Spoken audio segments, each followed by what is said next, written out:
Hey guys, welcome back to My Sports Vice. Appreciate you guys tuning in. This is Jeff, and we're getting ready to talk about what to watch for Week 2 in the NFL.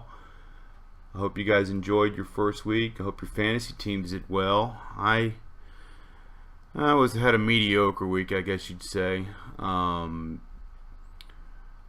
Wasn't real happy. My main league, the league that I talked the most shit in and had the most money invested in, I got my ass kicked. I just had a bad week. My number one pick, Beckham, he didn't do well. He had like 11 points or something, and then Palmer didn't do well, and I just didn't have a good week. And then the guy I played had a really good week. He had Luck, and he had Antonio Brown, and he beat me pretty bad, but it's only week 1. I'm not that concerned about it. Let's talk about injuries. We lost a couple of guys this week. Stevie Johnson, we already know, is out for the season. Teddy Bridgewater. And Keenan Allen, wide receiver for San Diego. Talk about that a little bit more later, but he's out for the season. He was ACL. He's gone. Some of the injuries. Charles didn't play. It's Tuesday now, so I don't know if he's going to play this week. Obviously, Ware has stepped in for him. Good luck grabbing him on the waiver wire. Jimmy Graham did end up playing this week. Gronk did not play, obviously. It's up in the air if he'll play this week, but I'm pretty sure he will. He's at home. And then Russell Wilson tweaked his ankle, but he's pretty confident that he'll play this week. Robert Griffin is out indefinitely. You might not see him play this season. He broke a bone in his shoulder. Sammy Watkins, his foot that he had surgery on, is acting up on him. I'm sure more injuries will come out in the next couple of days. I'll keep my injury report updated on the website. But those were the big ones for this week. What to watch for? I'm going to talk about week 2. Let's do a quick review of last week. I'm in 9 fantasy leagues. I got a little crazy this year. Only 7 of them are free leagues that mostly got on ESPN. I tried out Yahoo.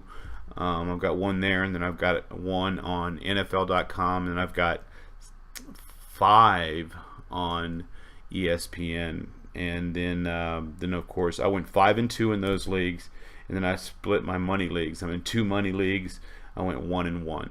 So that's where I'm at right now. Had a decent week, but not great. I mean, out of all those, I would have rather gone 1-8 and been able to win that one in my main league. That's the one I'm worried about, but I'm not too worried. Like I said, it's week 1. Let's talk about some stuff I talked about last week, where I hit and where I missed. I told you that Cam Newton would have a pedestrian day. It wouldn't be anything exciting. I wasn't suggesting you didn't play him, unless you had a better option, and I did. And a friend of mine actually called me right before the game on Thursday, and we both decided to do the same thing because we were both in the same scenario.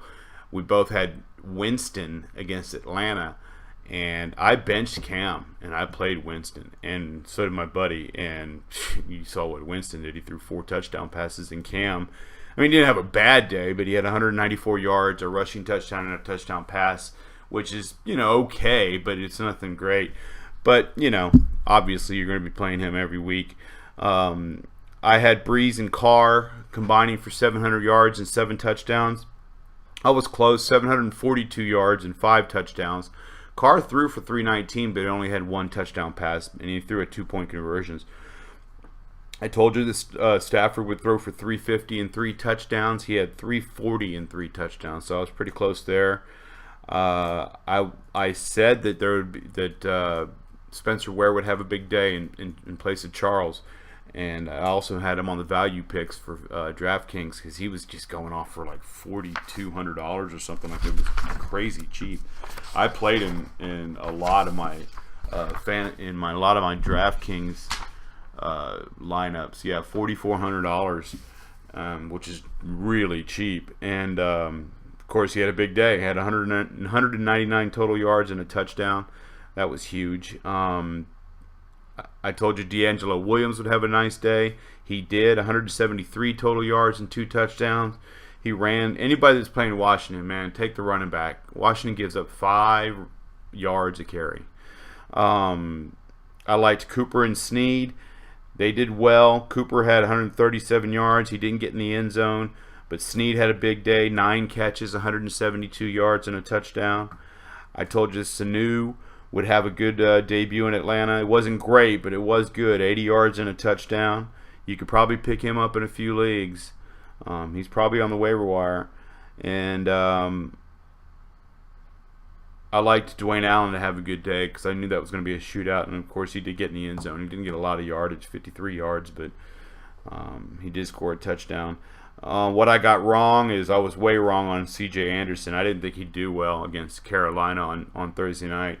I mean, I think he's going to have a good year, and because Kubiak likes to run the ball. And, well, they proved it that night. He had 139 total yards and 2 touchdowns, so I looked pretty stupid there. I actually benched him in one of my leagues, but I got lucky because I played Riddick instead of him, and Riddick had 2 touchdowns and had a good day, so I didn't suffer. I won that game, so I didn't suffer by that. And then Ryan Matthews, I liked him to have a good day. He is all right, 77 yards and a touchdown. Aiken, I was way off on him. I thought he was going to have a big day. It turned out that Mike Wallace was getting all the looks from Flacco, and Matthews had 77. No, I'm sorry. Aiken only had 2 catches for 14 yards. But don't. I think Aiken's going to have a good year. He's a good receiver. And then Rudolph, I expected more out of him. I predicted he'd have 10 catches, but he only had 4 for 65 yards. But in a PPR league, that's 10 points, so it's not bad. So I did pretty good on predictions, so you guys need to listen to what I'm saying. Every week I'll let you know what the high-scoring games are going to be. The ones that stand out, the high-scoring game of the week I like this week is the Saints at the Giants. Both of those guys have pretty bad pass defenses. Now, the Giants have done some stuff to improve that over the offseason. Jason Pierre-Paul is back in good health. They went and got, I can't remember his name off the top of my head, that guy from Miami, Vernon, I believe.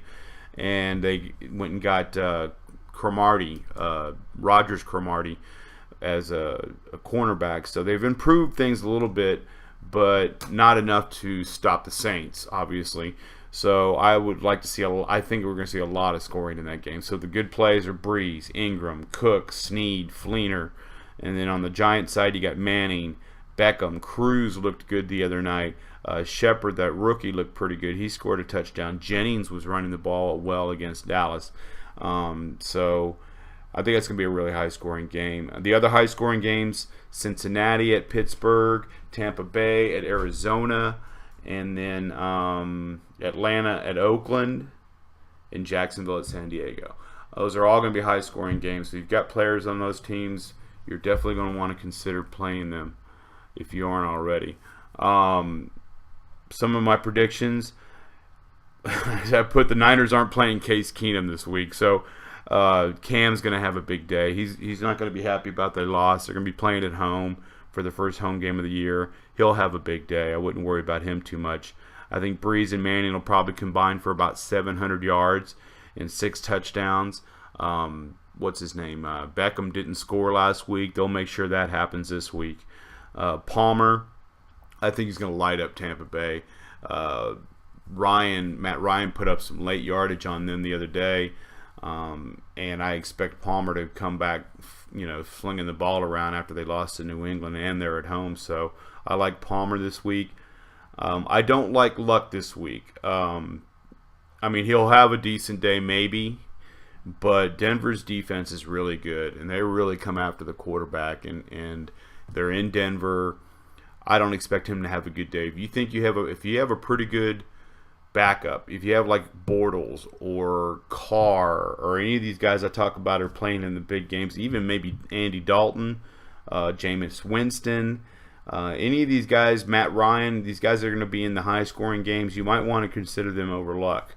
It's tough to bench a guy, but like I said last week, I benched Cam Newton, and I ended up winning, and you have to look at the matchups.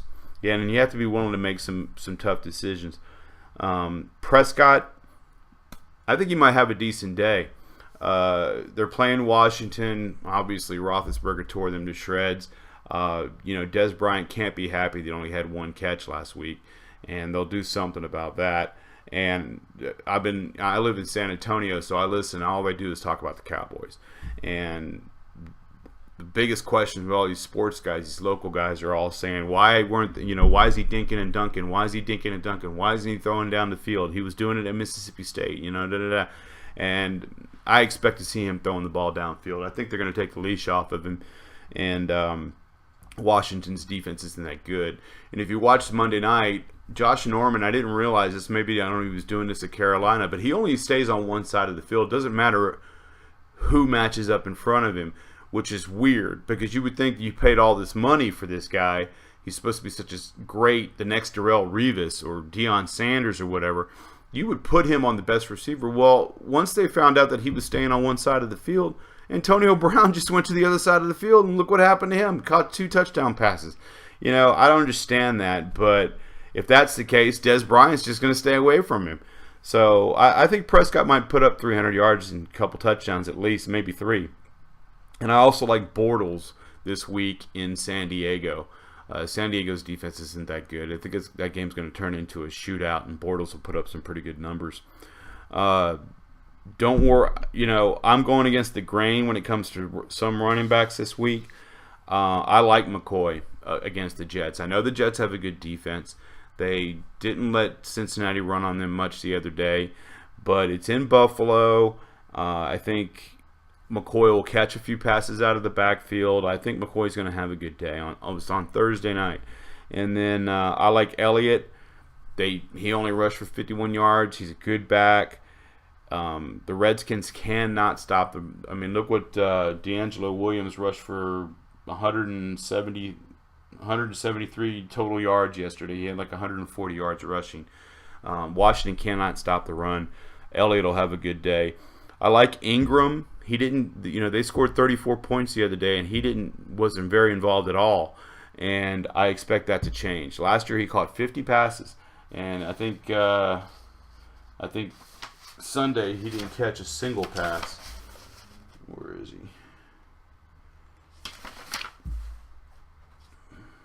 I've got too many stats in front of me.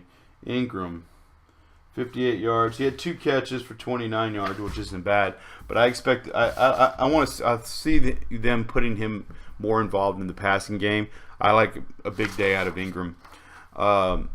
This is the one I'm really going against the grain on. Arizona's got a very good defense in there at home, but I like Doug Martin this week. I think a lot of these teams don't want defensive coordinators to see them doing the same thing every week, and that's what they did last week is they threw the ball. They didn't run the ball much, so this week I would imagine they're going to try to establish the run a little bit more. The Cardinals lost one of their best defensive linemen, Frosty Rucker. He's hurt. I like Martin this week. He should get at least 100 yards. And then between Melvin Gordon and Woodhead, I like to see them combine for about 250 yards between the two of them. I think they're going to have to run the ball. We all know they lost Keenan Allen. Antonio Gates is getting a little old, but I see them running the ball a lot because Jacksonville can't stop the run. And then Jeremy Langford, he looked pretty good in the first half of that game Sunday. He was playing a very good defense. He did get in the end zone too. I like to see him having a good night against Philadelphia on Monday night. Wide receivers, Marshall, I think he'll have a big day. He had a terrible day. They kept trying to go to him because I have him on my main league, and they kept trying to get it to him and force it to him, but there was really good coverage on him, and there were some bad throws too, but I think Marshall's going to have a big day. That's Thursday night in Buffalo. You watch. Dez, going back to what I said about Prescott, they're going to go to Dez. They're going to feed him. They're going to feed him the ball because he's talking that shit all week at practice. He wants the fucking ball. He's going to get it this week. And then I like Golden Tate to have a good day in Detroit. He didn't get in on all that action the other day, and I think they're going to change that up a little bit against the Titans. Sleeper pick is Travis Benjamin. They're not really saying, and I haven't really seen it anywhere, who they're saying is going to replace Keenan Allen, but I looked on the depth charts, and it looks like it'll be Travis Benjamin. And I don't know if you remember him from last year in Cleveland. He had a few good games. He's a burner, man. He can get down the field. And there's another kid named Inman he's been a backup for a few years for San Diego, so he'll get some looks too. But I like Travis Benjamin this week in San Diego. And then I like Demaryius Thomas against Indy. He's a little banged up. He skipped practice the last couple of days. He'll be back at practice tomorrow, they say. No big deal. But they're underutilizing him, and I think Indy's defensive backfield is pretty banged up. I mean, you saw what Stafford did to them in Indy. He threw for 340 yards and 3 touchdowns. So I like to see Thomas get in the end zone a couple of times this week. I like Clay for Buffalo Thursday night. Reed will turn around. He had a decent day yesterday. He had 7 catches for 60-something yards or something like that. He's going to catch a dozen balls against Dallas. You watch. Barnidge, big fat goose egg this week. He didn't do anything. And last year, every time McCown played, he went to Barnidge. McCown is playing. Griffin's out. Last year, you go look back, every time Barnidge came out of nowhere last year, and he had a pretty decent year. McCown was throwing the ball to him. You watch. He's a sleeper pick. I'm going to be picking him in my daily fantasy leagues on DraftKings. And then with Allen out, Antonio Gates is going to get more looks, especially in the red zone. So it's a high-scoring game. I'd expect to see. I think I wouldn't be surprised if Gates got in there into the end zone maybe once or maybe even twice this week. That's most of what I wanted you guys to watch out for this week. I appreciate you tuning in. I'm going to be doing my value picks for DraftKings, another podcast. You can get us on iTunes. We're on YouTube. We have a YouTube channel, My Sports Vice. I'm going to get on Twitter, and then you can link to me there. And I think we're going to get a Facebook page. But I appreciate you guys tuning in. Tell your friends about us if you think we're doing all right. I'd appreciate it. And I'm out.